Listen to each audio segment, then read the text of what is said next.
Hello everybody, Dr. Wu here with Jose from CrossFit Heat, one of my favorite Olympic lifting coaches.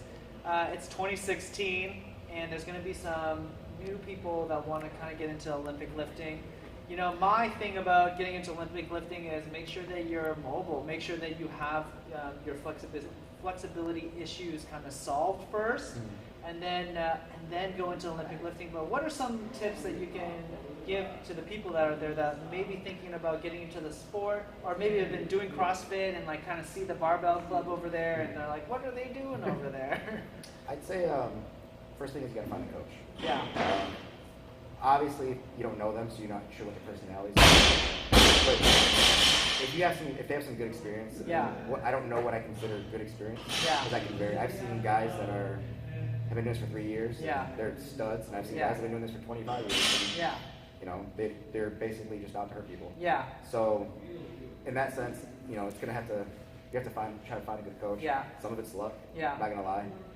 But personality is also a big thing, deal. right? Like in any coach, you want to have a coach that has a personality that can riff with you, because there's going to be tough moments and you're going to really grind. It's not a short process. Correct. There's a lot of times where, you know, let's just say you're training for 2.5 hours, 3 hours. Yeah. You're not going to be happy for the entire 3 hours. Especially if you're doing it 5 to 7 days a week. Yeah. So what I would say is find someone that you mesh with. Yeah. I mean, find someone that, you know, can be understanding of, you know, yeah. if you have a busy schedule. Yeah. And at the same time, if I'm a coach, yeah. Well, I need to figure out if does that athlete mesh with me as well. Yeah. Because if we don't, then, you know, yeah. I'm not giving them the most of me, and they're not yeah. giving me the most of them. Yeah, that's a great point. As a coach, you know, and I've let some of my athletes go because I just feel like this is not a good fit. And as a coach, you have to be okay with that, because you're not doing this if you don't love the sport, right? And you really want to see that athlete grow. And sometimes that athlete might grow better under different tutelage, so to speak, under a different coach, because has nothing to do with your knowledge base. It's everything to do with is this a good relationship, right? And you have to have a good relationship with coach and athlete. Now, you alluded to this, but what are the time commitments for Olympic lifting? I mean, it kind of depends where you are. If you're just starting off, which is what people were talking about, 3 times a week, yeah. maybe for an hour and a half. Yeah. No more than 2 hours. It would depend on the day. Yeah. So and it depend on the program and structure. But I think 2 hours would be pushing it. Yeah. About an hour and a half. Yeah. Would be about right. Yeah. It's enough time where the coach can go over the technical aspects of weightlifting, and the athlete can actually understand and yeah. get some rest in between sets. Yeah. So I'd say about an hour and a half, 3 times a week yeah. would be a really good place to start. Yeah. As far as like how many movements are in there, I keep it simple for my beginners. Yeah. 3 to 4 movements. Yeah. If they can do 3 to 4 movements, yeah. You know, yeah. You know, but so what do you feel like is the overall arc of developing an Olympic lifting athlete? How long does it usually take? Like if I'm a beginner, I've never even touched a barbell before. In your experience, how long does it usually take to get them to be proficient to a point where they are clean and jerking and snatching at a respectable weight? I'm not saying national level, but respectable.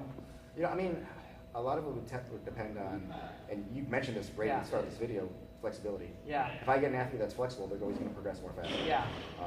That means because we don't have to stop and yeah. take steps back, you know, to take big steps forward. Uh-huh. You know, so that seems to be the big thing. So when I look for an athlete, if I find someone that's flexible, yeah. you can bet your butt they're going to be good. They're going to be good. Yeah. Quicker. Getting people strong is actually a lot easier than people think. Yeah. Teaching them the lifts, I mean, that comes with, you know, that comes with time. Yeah.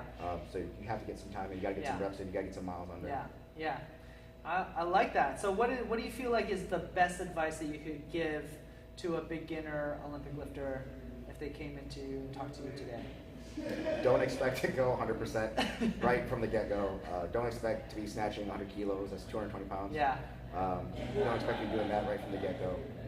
Think long-term. Yeah. You can think long-term. If you have the mentality, think long-term. Yeah. You're not the type of person that's going to get complacent or impatient. Yeah. Uh-huh.